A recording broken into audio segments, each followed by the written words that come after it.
खासदार संजय राऊतांनी भाजपवर घणाघात केलाय।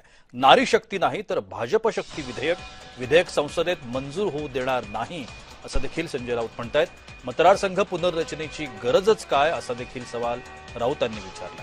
महिला आरक्षण आधीच मंजूर झालंय असं देखील राऊत म्हणाले। सकाळच्या पत्रकार परिषदेमध्ये उद्धव सेनेचे खासदार संजय राऊत यांनी भाजपवर ही जहरी टीका करत मोठा इशारा दिला। बिल ऐतिहासिक आहे असं कोण म्हणताय? केंद्र सरकार म्हणताय। जर बिल ऐतिहासिक असेल तर महिलांना 33% आरक्षण सध्या जे 543 खासदारांचं बळ आहे किंवा जी ताकद आहे त्याच्यामध्ये द्या ना, काय हरकत नाही।